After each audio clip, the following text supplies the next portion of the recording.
네, 반갑습니다. 김종곤입니다. 자, 오늘은 2016년도 교원임용시험에서 출제되었었던 한자 사료를 보려고 하는데요. 당시에 한자로 나왔을 때 굉장히 지문이 긴 한자 사료였습니다. 그래서 실제로 이제 수험생의 입장에서는 좀 당황할 수밖에 없었고요. 그리고 한자 자체도 뭔가 간단하게 보이는 그런 것이 아니었어서 실제로 굉장히 집중하지 않으면 답을 찾아내기는 좀 힘들었던 문제로 보였습니다.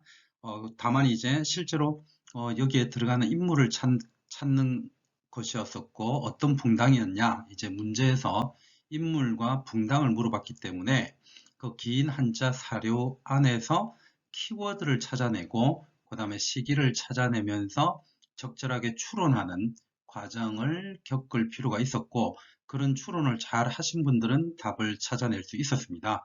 자, 오늘은 그 한자 사료 중에서 제가 생각할 때 필요 없다고 여겨지는 한 줄 정도만 제외하고 1회와 2회에 거쳐서 이 한자 사료를 한번 볼 생각입니다. 의도는 뭐냐 하면 최근에 이제 우리들의 그 임용시험 자체가 좀 어려워지고 있고 그 중에서 서양사가 어려워지는 경향도 보이지만 혹시나 2016년도처럼 긴 한자 사료를 줄 수도 있지 않겠는가 라는 생각이 들었고요. 그래서 이런 식의 긴 한자들도 차근차근 현장에서 좀 풀 수 있는 힘을 가질 필요가 있겠다. 그런 생각이 들어서 한번 보기로 했습니다. 자, 선이 조금 길었는데요. 내용 확인하겠습니다. 자, 먼저 보이는 이 한자 자체는 제가 볼 때 그렇게 네 글자에서는 그렇게 어려운 건 없습니다. 다만 이제 여기에서 이제 옷복자가 보이는데요. 보통 그러면 요거는 이제 그간의 쭉 한자 사료를 보신 분들은 그간 어려움이 없으리라고 봅니다. 주어진 문제에서 조선시대라는 것은 주어졌기 때문에요. 충분히 효종임을 찾을 수가 있죠. 이 묘자가 붙는 것에 대해서는 이제 익숙하실 필요가 있습니다. 효종이라고 곧바로 쓸 수도 있지만 이렇게 효, 그 다음에 사당묘자를 써서 묘라고 쓸 수 있다는 것, 이런 것에 대해서 당황하지만 않으면 되겠고요. 자, 그 다음에 처음 초자가 나와 있고, 그 다음에 옷복자가 나와 있는데, 자, 일반적으로 이렇게 해서 효종이 처음 옷을 입었을 때, 예를 들어서 이렇게 직역을 했다고 칩시다. 근데 이제 이 처음 옷을 입었다는 얘기는 결국은 왕이 되어서 뭔가 정무를 행하는 것을 의미한다라고 볼 수가 있겠죠. 그래서 실제로 이 복자를 찾아보면요. 우리가 어떤 일에 복무하다라고 할 때도 이걸 쓴단 말이에요. 그렇게 놓고 본다면 이거는 또 어떤 직책을 가리키는 것이 될 수도 있습니다. 따라서 이 네 글자는요. 효종이 처음에 직무를 할 때 아니면 뭐 좀 더 어역을 한다면 효종이 왕이 되었을 때 이렇게 얘기를 할 수도 있겠죠. 자, 그 다음에 뒤에 한번 보겠습니다. 자, 함께 여자가 나와 있고요. 그 다음에 뒤에, 네, 요거 역시 약간의 이제 또 센스가 있어야 되겠죠. 김상헌입니다. 우리가 조금 이제 전공 공부를 하다 보면은 붕당 인물 중에서 김상헌이라는 인물을 조금 만나게 되는데요. 특히 이제 김상헌이나 그 다음 뒤에 나오는 김집, 이것도 사람 이름이죠. 그 다음에 합쳐서 송시열, 그리고 송준길, 우리는 이런 사람들을 보통 이제 노론의 맥으로 보죠. 그래서 노론으로 그 변하기 전에 소위 말해서 산당이라고 불리우는 그룹이 있습니다. 그죠? 뭐 그룹이라기보다는 붕당이 되겠죠. 그래서 이 산당 계열의 사람임을 빨리 체크를 하실 수 있어야 됩니다. 그렇게 봤을 때 여기를 노론이라고까지 생각을 할 수가 있을 거고요. 그래서 그 당시 2016년도에 이것의 질문이 뭐냐 하면 이 붕당 계열이 이들은 어떤 쪽이냐 이렇게 물었었습니다. 그래서 그 당시에 제가 알기로는 서인 또는 노론 이렇게 답을 썼을 때 둘 다 맞다고 한 것으로 알고 있습니다. 왜냐하면 이거는 전체적인 이제 흐름을 가지고요. 아직 확실하게 노론으로 바뀌기 전의 상황으로 저는 파악을 했는데 그래서 애초에 이건 오히려 서인이라고 하는 것을 물었다라고 저는 판단하고 있습니다.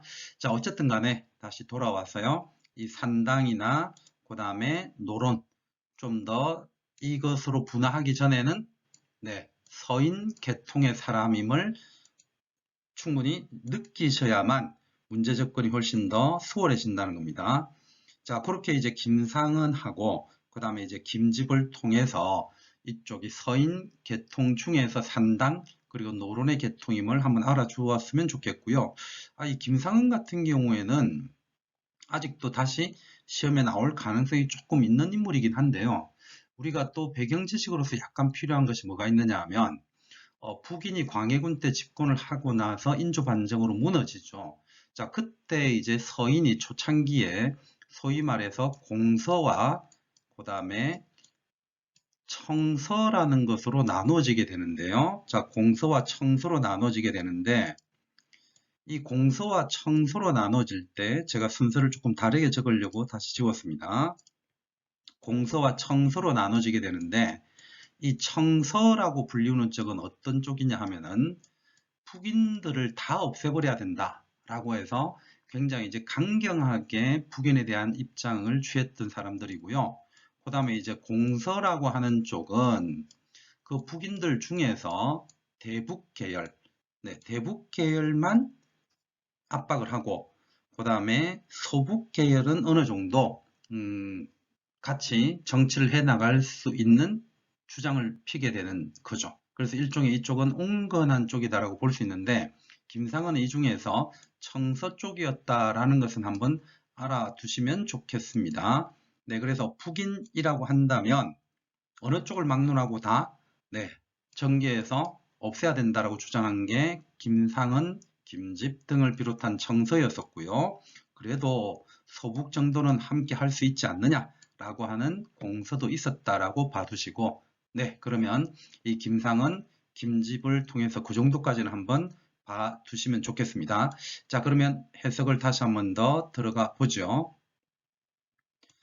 자, 그러면 여러 현들이 나왔네요. 그죠? 그럼 여기에서는 이제 뭐 현명한, 어진, 뭐 이렇게 해석을 할 수가 있겠고, 그 다음에 이제 이게 부자인데요. 다다르다, 뭐 도착하다는 개념도 있고, 아니면 보통은 이제 달려가다 라는 의미도 있죠. 요게 이제 이렇게 붙어 있으면 뭔가 달려가는 느낌을 주는 거죠. 자, 그 다음에 이제 조정이라는 의미가 있고, 그리고 곧 다시 돌아왔다. 이 정도인데요. 한번 다시 배경 지식을 제가 많이 얘기했는데 해석을 해보겠습니다. 효종이 처음으로 왕이 되어서 업무를 시작할 때 김상헌, 김집 등 여러 어진이들과 함께 어떻게 했다? 조정으로 갔다. 이렇게 볼 수 있습니다. 그럼 여기에서 누군가가 함께 갔다는 거죠. 이제 그 누군가를 뒤에서 찾아야 됩니다. 그런데 곧 어떻게 했다? 다시 돌아왔습니다. 그래서 조정에 나갔다가 곧 돌아왔다는 것을 문장에서 볼 수가 있습니다. 뒤에 문장 한번 보시죠. 자, 여기에서 다시 묘가 나왔습니다. 그럼 이거는 효종이라고 그대로 하시면 되겠고요. 요 문장은 그렇게 어려운 게 없네요. 그죠? 효종이 자, 어떻게 합니까? 큰 뜻이 있다라고 해서 요거는 좀 일반적인 문장이죠. 있다. 큰 뜻이. 그래서 효종이 큰 뜻이 있어 가지고 그 다음에 뭔가를 아는 것으로 보입니다. 물론 이 지라고 하는 것이요. 실제로 보다 보면은 꼭 안다라는 것보다는 어떤 관직을 나타낼 때도 있는데 제가 이제 문제를 다 스스로 하진 않았지만 여기 가에 사람을 집어넣어야 되거든요. 그래서 가를 안다. 이렇게 이제 해석을 지금은 할 수밖에 없습니다. 그래서 이 가가 누구인지를 이제 찾아야 되는 건데요. 자, 뒤에 문장 한번 보시죠. 가짜이고 그 다음에 함께 공통으로 그래서 함께라고 해석을 해버리면 되겠네요. 그리고 일을 한다. 자, 이렇게 문장이 나와 있습니다. 그럼 간단하게 두 번째 문장을 해석을 해보면 효종은 큰 뜻을 가지고 있었고요. 가를 함께 일할 수 있는 사람으로 판단했다, 안다라고 해석이 가능하겠죠. 그래서 여기에 누구를 집어넣어 달라 이건데요. 답은 송시열입니다. 그래서 이제 송시열을 찾아달라는 거였는데요. 물론 뒤에 조금 더 문장들을 보고 송시열을 찾아낼 수 있겠지만 일단 여기에서는 송시열을 찾기는 조금 힘들 수도 있습니다. 자, 문장만 다시 한번 더 지우면서 해석을 해 보겠습니다. 자, 첫 번째 줄 보시죠. 효종이 처음에 업무를 시작하면서 김상은, 김집 등 여러 현자들과 함께 그 다음에 조정에 나아갔다가 곧바로 다시 돌아왔다. 이렇게 됩니다. 주어가 빠져있는 느낌이죠. 그리고 효종이 대지 큰 뜻이 있었고 가를 여공 함께 일할 수 있는 것으로 알았다 라는 문장입니다. 자, 뭔가 획수가 많아서 조금 복잡하게 느껴질 수도 있고요. 실제로 이게 시험지에서 거의 한 3분의 1 페이지 정도를 차지할 정도로 긴 한자 사료였기 때문에 아마 압박감을 좀 많이 받았을 수가 있는데요. 자, 이 정도 해석을 한번 해보고 넘어가도록 하겠습니다. 자, 다음 문장은 이렇게 나와 있습니다. 첫 번째, 보낼 견자죠. 자, 그러면 누구를 보냈다 이렇게 될 것이고요. 그 다음에 뒤에 나오는 것도 역시 그렇죠. 고유명사로 봐야 할 겁니다. 김익희 이렇게 볼 수가 있겠습니다. 그러면 김익희를 보냈네요. 자, 그리고 뒤에 보면은 몰래 밀자죠. 그 다음에 이제 요것도 간혹 이제 나오는 글자인데요. 우리가 이제 유라고 하는 글자입니다. 그럼 이 유라고 하는 것은 뭔가 백성들에게 다 이르는 것을 얘기를 할 때 이 유라고 표현을 하는데요. 아니면 이것을 이제 그런 문서를 뜻하기도 합니다. 그러면 뒤에 이제 성지라고 하는 단어가 나오는데 이 성지라고 하는 것은 임금님의 뜻을 나타냅니다. 자, 이건 하나의 고유명사처럼 이해를 하는 게 좋습니다. 성스러운 뜻, 뭐 이런 것보다는 성지하면은 임금의 뜻인데요. 그러면 결국은 몰래 임금의 뜻을 어떻게 했다? 타일렀다. 뭔가 조금 해석이 안 되잖아요. 그래서 이 타이르다라는 것보다는 이것을 나타내다. 뭐 이렇게 해석을 할 수 있습니다. 보통 이제 옛날에 쓰는 단어이지만 유시하다. 그래서 그 다음에 보이게 하다 이제 이렇게 해서 유자를 많이 쓰는 편이라서요. 그러면 이 8글자는 간단하게 다시 한번 해석을 해보면 김익희를 보내서 임금의 뜻을 나타냈다. 대신에 공개적인 것이 아니라 몰래. 자, 이렇게 얘기를 할 수가 있을 겁니다. 근데 역시 그렇죠. 이런 뭔가 임금의 뜻을 나타낸 대상이 있어야 될 겁니다. 그래서 전체적으로는 효종과 성실의 관계 속에서 이걸 봐주시면 되겠죠. 자, 뒤에 문장 보겠습니다. 드디어 숫자요. 그리고 이제 역시 오늘날은 잘 쓰지 않는 단어인데 이 개합이라고 하는 단어가요. 맺을 개자에 합할 합자죠. 뭐 그렇게 이제 하나하나 역시 뜯어서 볼 수가 있겠는데 이거는 어떤 의미를 가진 단어냐 하면 둘이서 굉장히 잘 들어맞는 것, 잘 맞는 것을 개합이라고 합니다. 그래서 이건 한마디로 얘기를 해서 효종하고 그 다음에 성실하고 둘이가 굉장히 잘 맞다. 이렇게 의미를 볼 수가 있겠죠. 그래서 둘이 드디어 잘 맞아 가지고요. 그 다음에 높을 융자에 무거울 중자죠. 제가 볼 때는 이것도 하나의 뜻으로 좀 보는 게 좋지 않을까 싶은데요. 그러니까 예를 들어서 둘이 굉장히 잘 맞아서 융숭하고 그 다음에 중히 생각했다. 자, 이 정도로 볼 수가 있겠는데 이렇게 뜯어서 해석할 수도 있겠고 그냥 융중히 됐다. 이렇게 바로 써도 될 겁니다. 자, 그러면서 뒤에요. 칭했다라고 나와 있는데 뭐라고 칭했다는 겁니까? 지와 이는 크게 의미가 없죠. 지와 이는 크게 의미가 없고 자, 뭘로 칭했다? 선생으로 칭했다. 이렇게 됩니다. 그러면 이제 앞에 문장이랑 즉 융중이랑 의미가 상통할 수 있죠. 둘이는 굉장히 잘 맞았고요. 성실을 굉장히 높여서 선생이라고 칭했다. 자, 이렇게 이제 문장을 한번 만들어 갈 수가 있겠죠. 그러면서 마지막 줄에 뭐가 나오느냐 하면 특별할 특자가 나오고요. 그 다음에 내릴사 줄 사자가 나오는데 굉장히 위험한 행동 중에 하나가 독대입니다. 자, 한자는 이제 홀로 독자와 대할 대자인데 옛날에 임금은 신하를 만날 때 절대로 독대하면 안 됩니다. 근데 거꾸로 한번 생각을 해보십시오. 만약에 이제 현 대통령이 누군가를 만나는데 독대를 한다. 그러면 도대체 저 사람하고 무슨 얘기를 하려고 따로 비밀스럽게 만나는 거지.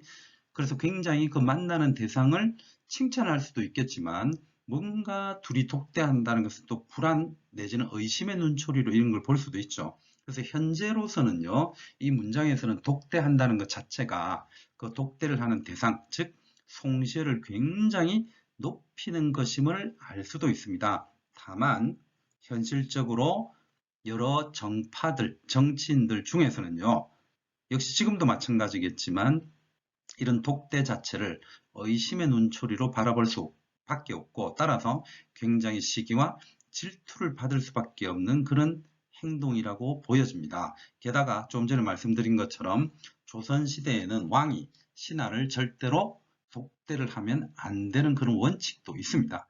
자, 그런 내용인데요. 한번 지우면서 해석을 해 보도록 하겠습니다. 자, 효종이라는 주어가 가려진 것으로 봐야 되고요.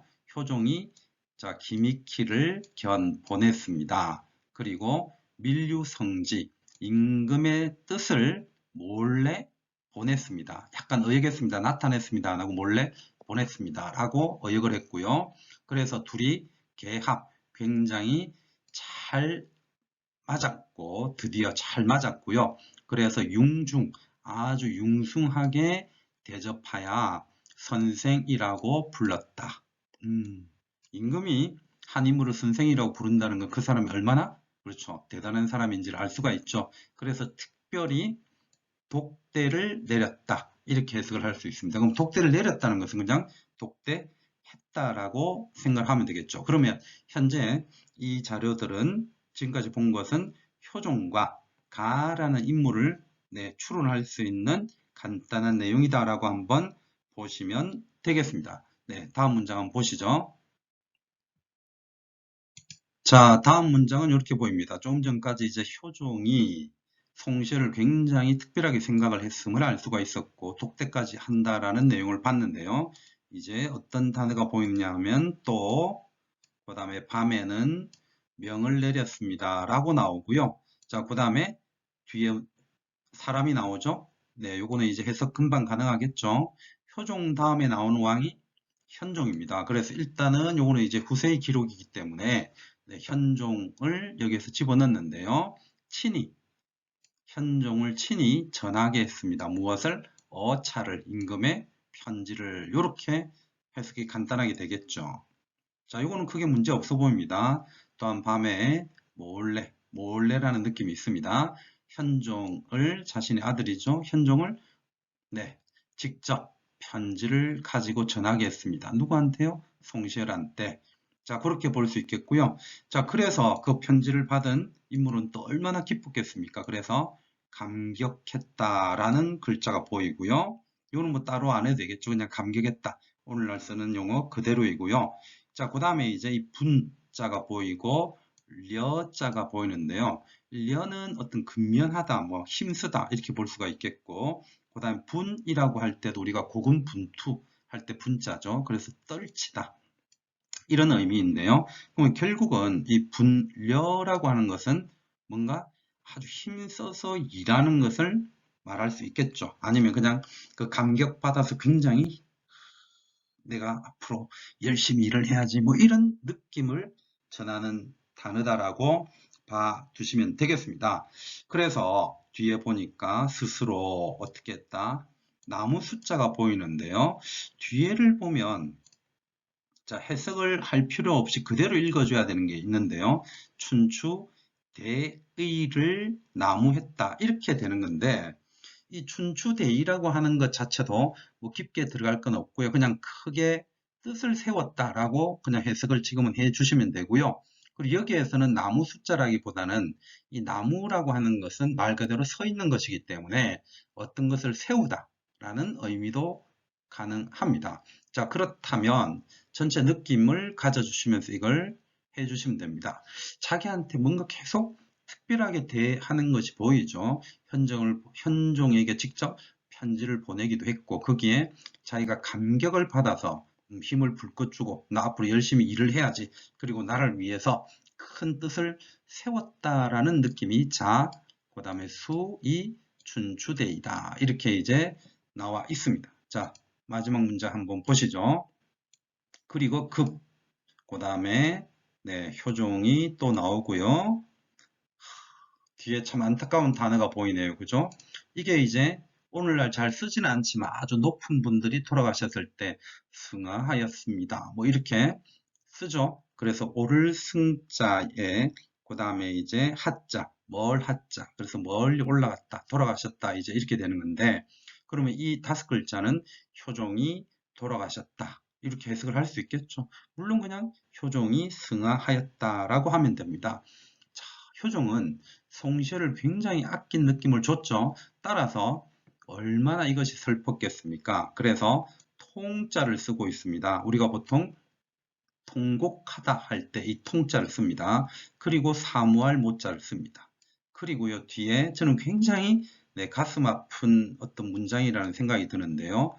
여불욕생 살고자 하는 마음이 없는 것처럼 저는 이 단어를 보면 굉장히 마음이 슬픕니다. 느낌이 확 전달이 되죠.